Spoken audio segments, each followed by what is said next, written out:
lembra, a Arca da Aliança, ela ficou fora de Israel durante 100 anos. 100 anos Israel deixou a Arca da Aliança. No tempo dos filhos do sacerdote Eli, ela foi arrancada de Israel, porque eles brincaram, e a arca significava a glória de Deus. Os querubins, um de um lado, outro do outro lado, eles estendiam as asas de frente com a Arca da Aliança. Se vocês puderem pôr uma arca ali, seria muito interessante. E nessa extensão da Arca da Aliança, no meio da arca, entre os querubins, o Shekinah, a glória de Deus, se manifestava. Então, enquanto os anjos estavam ali com as asas estendidas, eles estavam de frente com o trono de Deus. A arca significava o trono de Deus. E ali no meio do Shekinah, bem no meio entre os dois anjos, Deus falava com o povo. Então a arca para Israel significava a presença de Deus com eles. E eles então levaram essa arca no meio de uma guerra. Mas os filhos do sacerdote Eli, que era um sacerdócio que não se preocupava com o pecado, e dizia que pecado não é pecado, a graça pode ser feita de qualquer jeito, a gente pode levar, põe lá para mim, deixa lá, por favor. Então, no meio dessa arca ali, onde ela está, ali onde estão os dois anjos com as asas, a glória de Deus então falava. Só que essa arca, ela não podia ser vista pelo povo. Essa arca foi construída por Bezalel, eles fizeram a arca, e daí com Moisés andou essa arca no deserto sempre coberta, e só Moisés entrava diante da arca durante muito tempo, e depois Arão como sumo sacerdote, e a descendência de Arão, a ordem de Arão, o segmento de Arão. Então só o sumo sacerdote entrava diante da arca uma vez por ano. Só que dentro desse sacerdócio, Israel foi se perdendo, como sempre acontece na história do mundo. Os homens se perdem, os homens perdem aquilo que eles têm com Deus. Vamos lembrar de você lá quando você se converteu?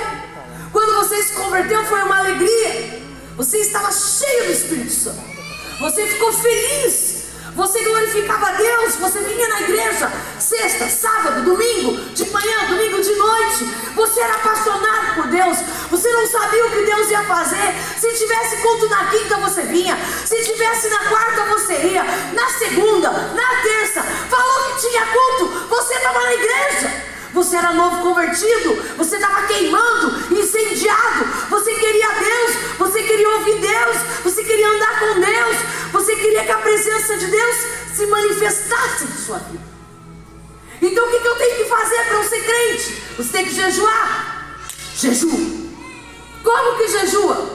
Eu tenho que tirar tudo? Não, você faz do jeito que você quiser ali, mas você tem que ter vida com Deus durante o jejum. Vou jejuar. Então agora eu vou jejuar segunda, terça, quarta, quinta, sexta. Agora eu vou ter vida de oração, agora eu vou orar. Como é que ora? Você fala com Deus, eu vou orar. Deus, olha aqui, eu sou a Marlice, o Senhor me conhece, o Senhor me vê, o Senhor sabe quem eu sou. Mas ó Senhor, quero dizer para o Senhor que a coisa está ruim, precisa melhorar aqui dentro.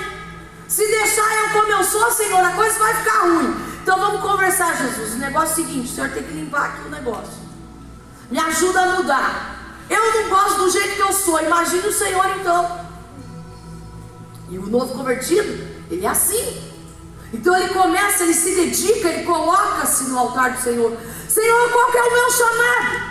Ah, o Senhor diz para você que você vai ser um profeta, que você vai ser um evangelista, um pastor, um mestre, um apóstolo. Sim, Senhor. O que eu tenho que fazer para eu ser um pastor? Leia a Bíblia. Para ser um mestre, leia a Bíblia.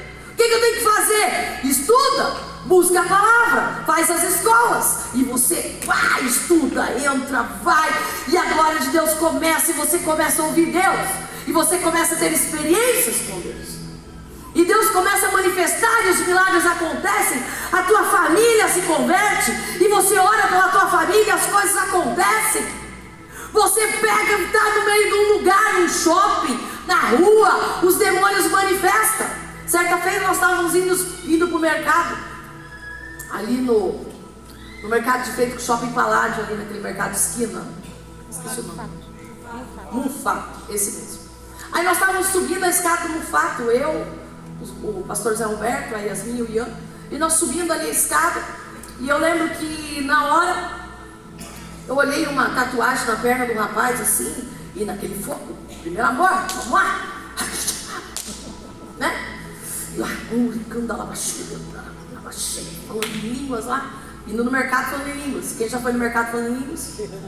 É uma boa coisa para que mamão não roube todo o seu dinheiro. É uma boa opção para você. Então, eu olhei aquela tatuagem, eu fiquei tentando olhar, e eu fui subindo a escada e olhando, e o cara subindo assim, eu olhando, o cara virou. Gente, qual que é a probabilidade de alguém saber que você está olhando a tatuagem dele e ele encosta para você? 0. Ele fez assim, ó. Eu falei, meu Deus, eu só estava olhando a tatuagem, eu nem expulsei demônio, nem amarrei, nem nada. Mas o demônio que estava nele manifestou. Ou seja, pastor, todo mundo que tem tatuagem tem demônio. Eu não vou discutir sobre isso hoje. Deixa pro culto dos jovens. Aí, então, peguei e fiquei apavorado. Eu falei, meu Deus, Alberto, ele falou, o que foi isso? Eu falei, meu Deus, quando você está na presença de Deus e você está buscando Jesus, você não precisa nem expulsar o demônio.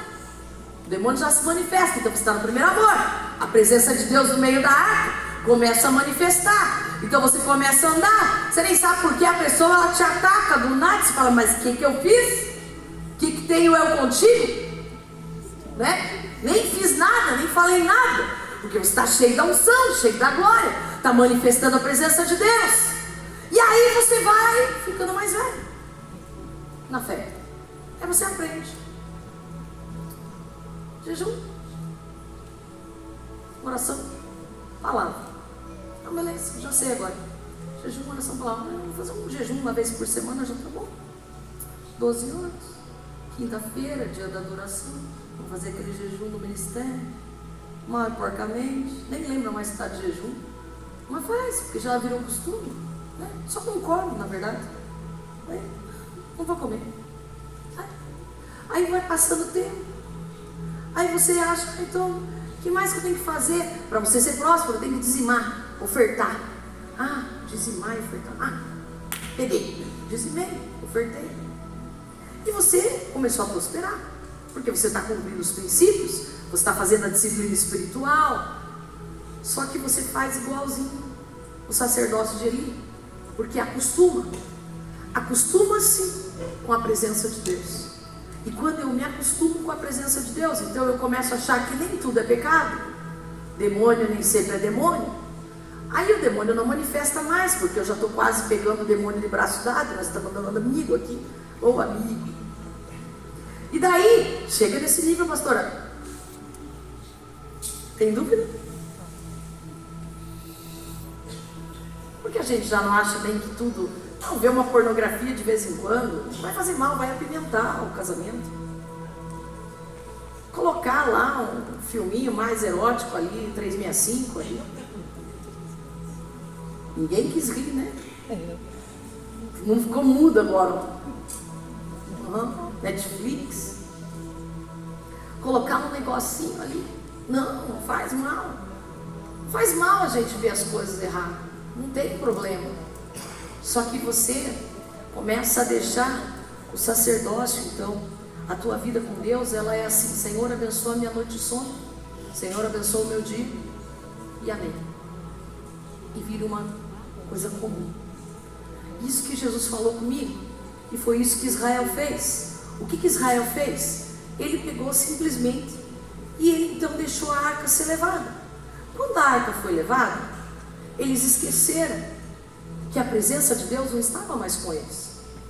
Deus não estava mais com Israel. Eles sabiam que Deus não estava, mas eles continuaram sacrificando, pedindo perdão, fazendo as coisas. E aí começa a queda deles. Aí Deus resolve levantar o profeta Samuel no meio desse sacerdócio impuro. E Samuel não vai atrás da arca, porque Samuel tem a arca dentro dele. E é isso que a arca de Deus significa, a presença de Deus dentro de nós. Então a gente começa um novo tempo. Um tempo em que a arca agora está dentro do profeta, e o profeta começa a dizer os oráculos de Deus. E agora a escola de Ramá é levantada, a escola profética de Ramá. E Samuel começa a trabalhar dentro dessa escola, dentro desse conceito Davi é gerado. Dentro do conceito da escola profética de Ramá, Davi começa a ter encontros com Deus. E Davi diz: não pode ser só isso, Deus deve ter mais, Deus deve ter um pouco mais. Davi, ele não era como eles. Davi, ele não se acostumava com a presença.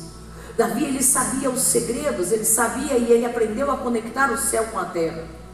Davi, ele sentado no meio das ovelhas, ele faz o Salmos 23 olhando para as ovelhas, que ele estava cuidando do seu pai, e começa a tocar a harpa.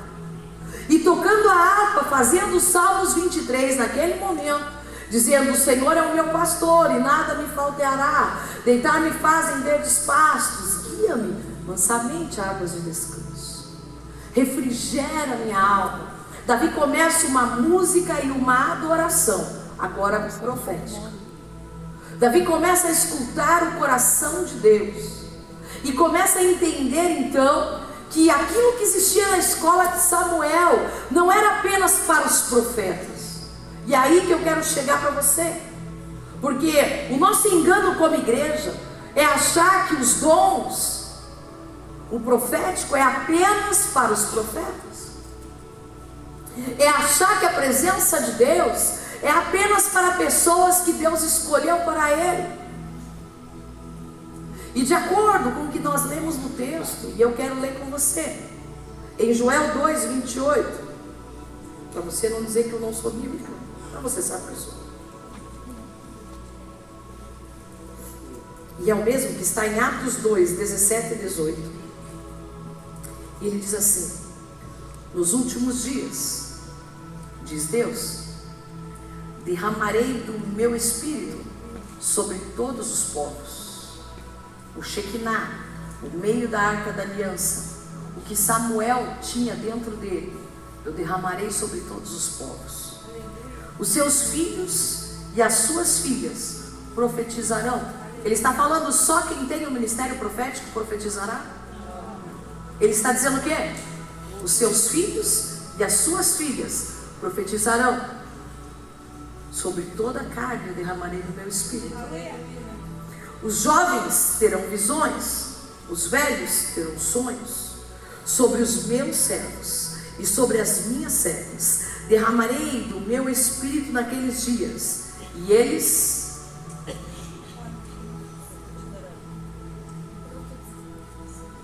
volta lá, Atos 2, 17 e 18.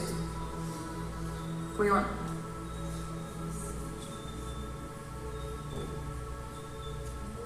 Atos 2, 17 e 18. Atos 2.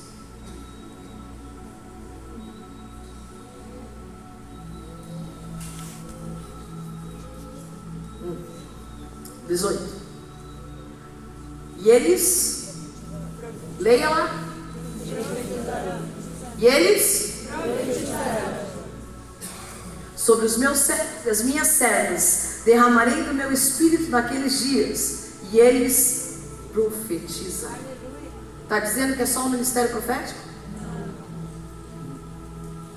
E por que que Deus, queridos, Ele fala para nós que Ele vai levantar novamente o tabernáculo caído de Davi? Por que o tabernáculo caído? Porque é a presença de Deus que nós esquecemos. Assim como o povo se esqueceu que a arca da aliança não estava com eles durante 100 anos, porque Samuel tinha essa arca dentro dele, ele tinha essa presença. Da mesma forma que agora Davi, ele fala, e ele diz: olha, eu sei, nós vamos preparar então, vamos trazer a arca, vamos trazer a presença, vamos abrir, vamos deixar que todos possam ver a arca, todos possam se achegar a ela. Vamos declarar a graça, o tempo do Messias, o tempo em que Jesus vai governar, o tempo em que nós seremos cheios do Espírito Santo, o tempo em que nós seremos cheios da unção de Deus. Então ele entende o seguinte, que a unção de Asaf, Emã e Jedutum era adoração, intercessão, harpas e taças e ainda o dom profético na vida deles. A terceira chave então é essa responsabilidade profética de andar com Deus, de caminhar com Deus, de saber que Deus é a pessoa mais importante da sua vida. Ainda que o ouro e a prata para você hoje são importantes, quando você anda com Deus, o ouro e a prata são a consequência daquilo que Deus vai fazer na sua vida. Mas eles não são os prazeres.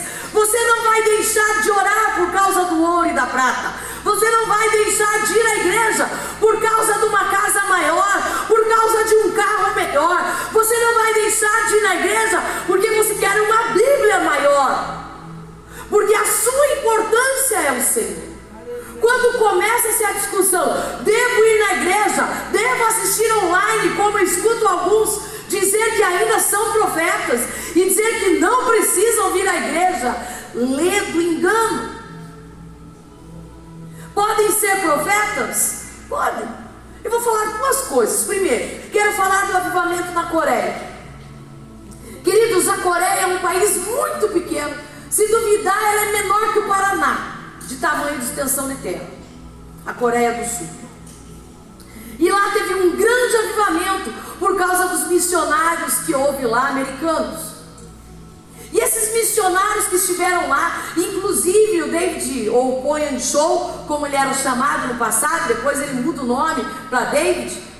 Ou seja, esse pastor, que era o pastor da Coreia, ele teve mais de 1.200.000 pessoas na igreja dele. Era a maior igreja do mundo. E eles muito fiéis, e o avivamento veio naquele país, porque eles iam para o monte orar, e eles acabavam, inclusive, eles falavam para o povo, que era para o povo, olha, cuidado, senão não tinha espaço. Os cultos eram assistidos através de telões nos lugares, porque a igreja, as pessoas ficavam para fora, de tanto, e eles, os coreanos, buscando, orando a presença, trazendo a glória de Deus. E isso trouxe uma prosperidade financeira, querido. Toda vez que o país entra em avivamento, a prosperidade de Deus vem sobre aquele lugar. O que traz pobreza? A adoração a outros deuses. O que traz miséria? A adoração a deuses estranhos. O que traz problema? Quebra de princípios da palavra de Deus.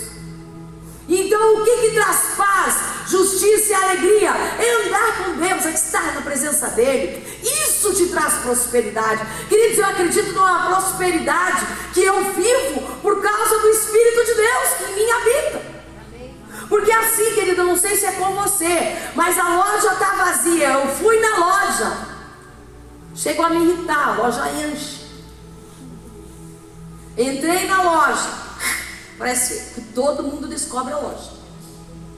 Vou comprar roupa para dança, está vazio o lugar onde eu estou comprando tecido. A pessoa chega a tentar roubar o tecido da minha mão, por causa da prosperidade, por causa da unção dela, que é o que eu tenho. Eu falo, meu Deus, mas estava aqui, ninguém estava olhando, só esse que tinha.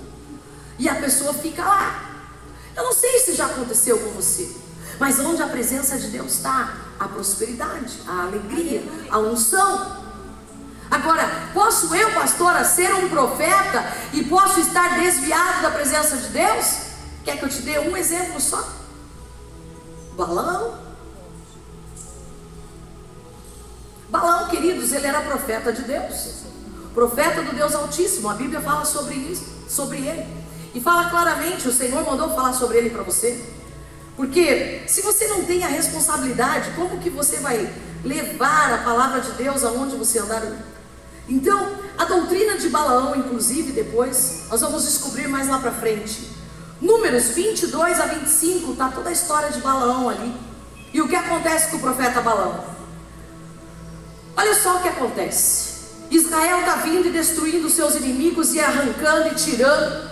Aí o povo de Moabe, os midianitas, os moabitas e midianitas, chegam a Balaão, ao profeta, e Balaão era profeta de Deus, alguém que tinha a visão aberta e a audição dele era aberta. Ele ouvia Deus e ele via Deus, e ele simplesmente então, ele chega lá, Balaque manda os seus servos até ele e disse: olha, profetiza contra Israel, porque esse é um povo que está vindo contra nós. E Balaão então pega e vai à noite orar a Deus. Olha o que é um falso profeta. Um profeta que, ainda que seja de Deus, ele pode se tornar um falso. E ele chega até lá, Deus, e fala: Deus, de madrugada Deus vem a ele e diz: você não vai falar contra Israel, esse povo é um povo escolhido meu, eu escolhi esse povo, você não vai amaldiçoá-lo, eu te proíbo de você ir com esse povo, com Balaque, para sacrificar, você não vai lá. E Balaque tinha prometido para Balaão tesouros, fortuna, honras, glórias, e tudo que ele poderia ter, Balaão ia poder ter. Balaque tinha falado. Entenda, Balaque, rei dos moabitas e dos midianitas lá, e se uniram esses dois povos para destruir Israel. E o que acontece a partir daí? Balaão então, ele pega, simplesmente vira para aqueles homens e fala: ó, Deus me disse que eu não posso ir com vocês. Balaque, muito bravo, manda uma segunda equipe ir até Balaão. Chega a segunda equipe até Balaão, e o que acontece com eles? A partir daquele momento, essa segunda equipe vai falar acerca então com Balaão sobre ele poder sacrificar então e falar novamente contra os israelitas. Mas Balaão, queridos, isso eu quero te dizer, Balaão pega, já tinha ouvido a voz de Deus, sim ou não? Sim ou não? Sim. Ele teima. Sabe quando você diz, Deus pergunta, Deus fala algo para você e você pega e teima com Deus? Você já fez isso? Balaão? Então Balaão teima. E ele faz o quê? Então ele vai na madrugada de novo falar com Deus. Ele fala: esperem aqui que eu vou falar com Deus. E à noite novamente Balaão vai até Deus, e Deus vira para ele e fala assim: beleza, já fez isso com seu filho? Pode pôr o dedo na tomada, você vai morrer. Não, pode pôr, põe lá. Não. E foi isso que Deus fez com Balaão. Deus vira para Balaão e fala assim: não, pode ir, vai com eles então, né? Só que fala apenas o que eu te mandar você falar. Ah não, tá bom, Deus. E aí ele fica feliz, então mudei Deus, agora Deus está comigo, estou indo até eles, Deus vai receber o sacrifício, Deus mudou de ideia. É o que ele pensa. Só que daí ele vai no caminho, a história você conhece. A história é: Balaão está no caminho, a jumenta está andando lá com ele, de repente o anjo do Senhor está na frente dele, a jumenta começa a espremer ele, vai e tenta fugir do anjo, a jumenta está vendo o anjo, Balaão na verdade que é a jumenta, mas a jumenta não é a jumenta é que está vendo, né? E está toda essa confusão, jumenta, Balaão, Balaão, jumenta, Balaão bate na jumenta uma vez, duas vezes, três vezes, quando bate a terceira, a jumenta fala, e o Balaão fica normal. Ele está tão acostumado que Deus fala com ele, cara a cara, que quando a jumenta fala, se o teu gato na tua casa, ou o teu cachorro falasse, você ia ficar olhando e falando: nossa, que lindo. Eu estaria berrando, saindo correndo. Deve ser demônio, eu ia falar, né? Eu não ia achar que era Deus que tinha aberto a boca do jumento. Aí a jumenta fala assim: ó, te sirvo para sempre, estou aqui, estou fugindo do anjo. Daí o anjo se manifesta e Balaão fala: ah, pequei. Você acha que ele se arrependeu? Claro que não. E faz assim: pequei. Ah, é verdade. O que eu faço? E a Bíblia diz que ele é o anjo do Senhor. O anjo do Senhor é o Senhor Jesus Cristo, porque é o anjo com letra maiúscula. É o Senhor que veio contra ele, porque ele ia falar contra Israel. Era o anjo que protegia Israel, era o próprio Senhor Jesus. E naquele momento Balaão então fala assim: não, então eu volto agora. Humildemente ele está falando ali, ele fala: não, pode ir com eles, mas você só vai falar o que eu te mandar. E o que Balaão faz? Vai com eles. Aí Balaão, claro, já está com um pouco mais de medinho. Fala: ó, já quase morri, né? Então, mas eu sei mudar Deus. Eu sei o que eu vou fazer. Vou pegar a minha casa, que eu ganhei do Silvio Santos.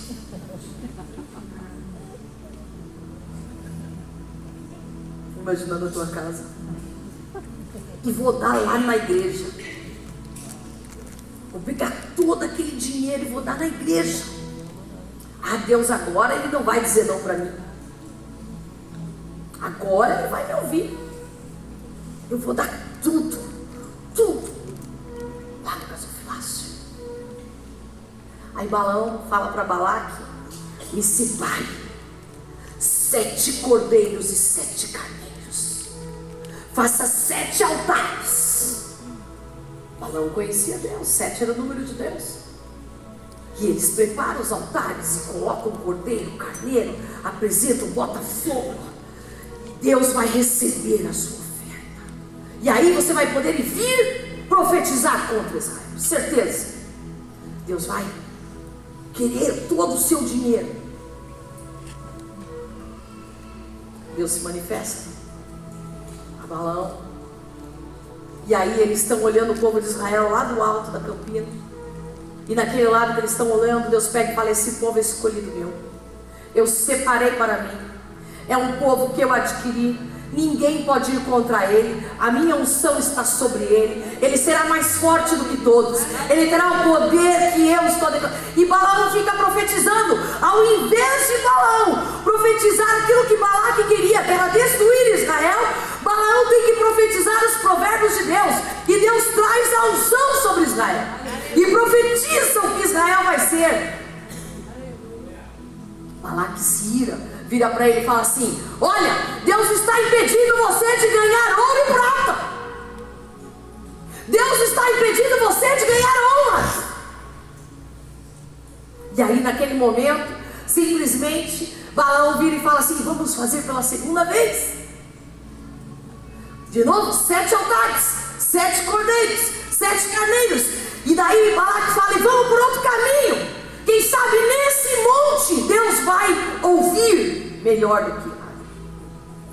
E queridos, o texto de Números que diz: Deus não é homem para que minta, nem filho do homem para que se arrependa daquilo que Ele fez, das promessas que Ele fez para mim e para você. É exatamente aí nesses textos. É exatamente nesse momento que Deus fala.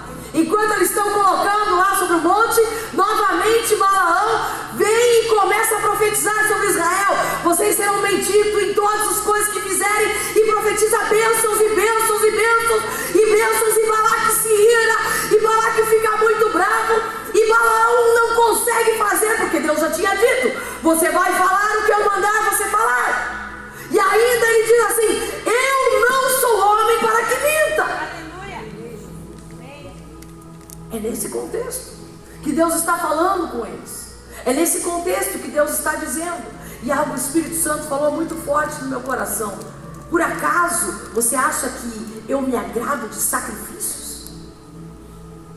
Você acha que podem me comprar com sacrifícios? É isso que Jesus está falando. É isso que Deus está falando. O sacrifício para Deus é um coração quebrantado e contrito. Esse Ele não desprezará.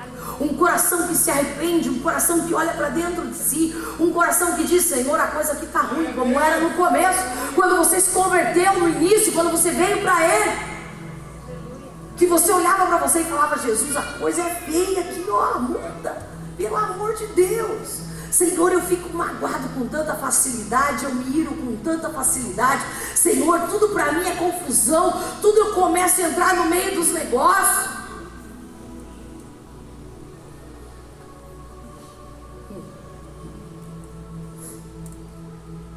Aí pela terceira vez ainda, mais uma vez, ele levanta agora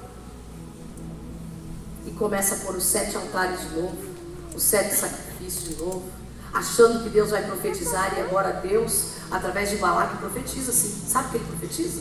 A vinda de Cristo. Diz ainda que eles serão um leãozinho dele.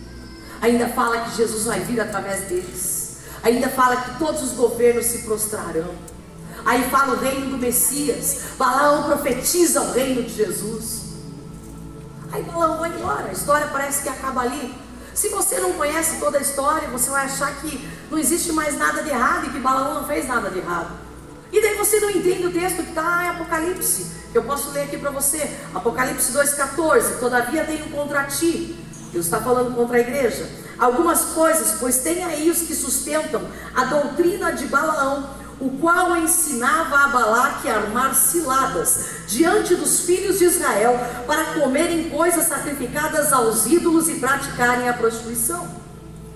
Querido, se você não sabe, mais à frente depois, lá em Números capítulo, se você quiser depois ler, 31, você vai ver que Moisés, então, Deus vai falar com Moisés e vai dizer assim: Moisés, levanta 1000 de cada tribo. 1000, Moisés. E vocês são 12, vocês vão ser 12.000. Destruam os moabitas e os midianitas. Vão lá e destruam todos eles. Destruam e matem a Balaão, o profeta. Porque ele, pois, armou ciladas aos meus filhos. Ele fez com que eles se prostituíssem com as midianitas, com as moabitas. E eles começam então a se prostituir com essas mulheres. E Deus se ira contra eles. E Deus fica contra eles. E eles começam a adorar outros deuses. Baal Peor. Você tem visto uns vídeos na internet em que as trevas têm falado bem assim, e você deve ter visto com certeza: vamos ter estratégias contra os cristãos, vamos destruí-los. É a doutrina dos povo de Balaão. Como que nós vamos destruí-los? Simples. Fala para eles que pecado não é pecado. Diz para ele que a imoralidade sexual é coisa da cabeça deles. Diz para eles que o texto lá que eles discutem, que era para eles se absterem dos ídolos e das coisas imorais, que foi a única coisa que Deus proibiu para eles, que não tem problema. Adultério não é pecado. Não tem problema. Não faz mal. Ensina a eles os tropeços. Faz eles adorarem outros deuses. Agora é uma só religião. Todas as religiões se transformaram numa só. Adore esse único Deus. Porque daí entra no ministério dominical lá das crianças. Fala que você vai ser professora na salinha lá. Porque ninguém quer cuidar das crianças. E lá você inventa uma Bíblia. Inventa algo que não existe na palavra de Deus, mas as crianças não sabem. Inventa uma falsa doutrina dentro da escola deles, infantil. E aí eles vão se esquecer do Senhor. E o próprio Deus será inimigo deles. Sabe quantas pessoas morreram em Israel por causa do adultério, da prostituição deles com as midianitas, por eles adorarem a Baal Peor? 24.000 homens israelitas morreram de praga. Deus matou eles. Sabe a única coisa que pode matar você? A esquerda não pode.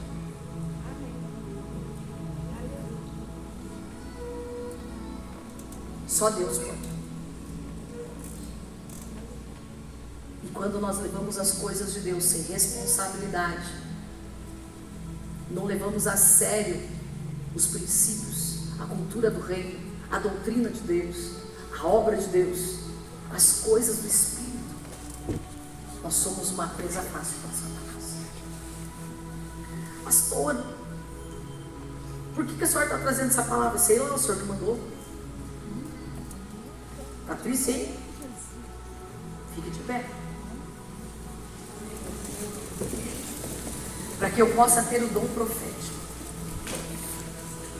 eu preciso saber que primeiro eu tenho chamado e dons.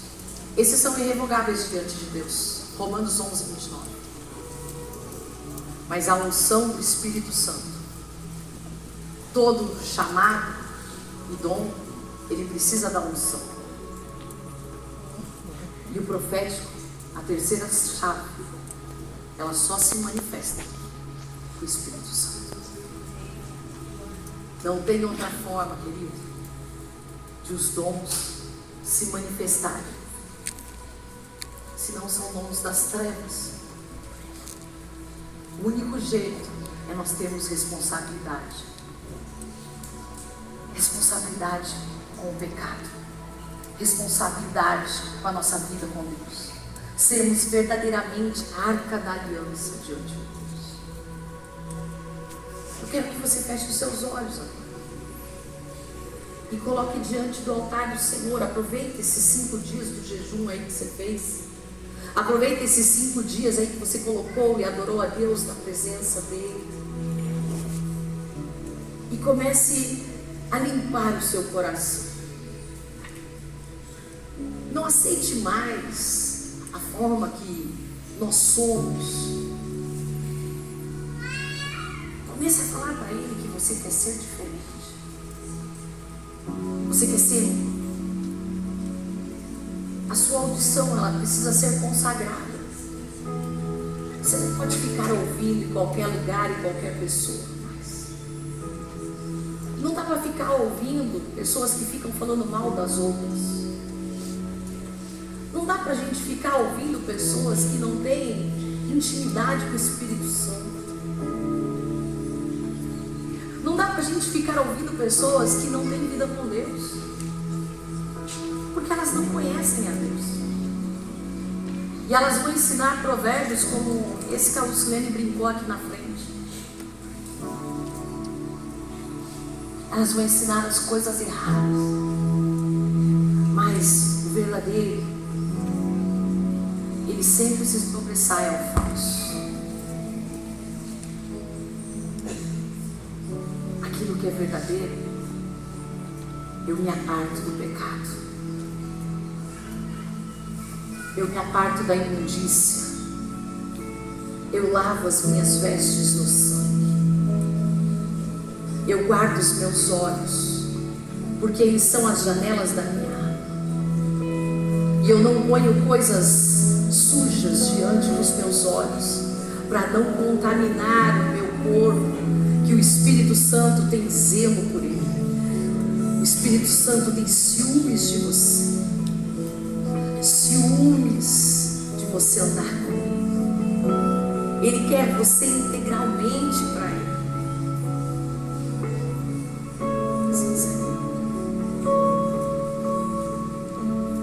O Espírito Santo quer ativar a chave em você dos dons através da sua unção, mas com responsabilidade. O Espírito Santo não vai ativar dons em pessoas que não têm responsabilidade de ver aonde Deus quer que você veja e ouvir aonde Deus quer que você ouça e falar apenas o que Deus quer que você fale. Deus não se agrada de rebelião. Deus não se agrada de discussões. Deus não se agrada de coisas que podem fazer Ele ficar entristecido. A unção dele não se manifesta. Por isso, comece a pedir para Ele a limpeza. Fale, Espírito Santo, limpa, limpa, limpa, limpa, limpa, limpa, limpa. Limpa a tua noiva. Limpa-nos, Senhor. Limpa a tua igreja. O chamado, querido, te dá identidade. Os dons te dão habilidade.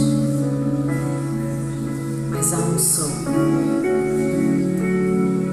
é quem vai te levar mais longe. É ela quem faz o chamado manifestarem a glória de Deus.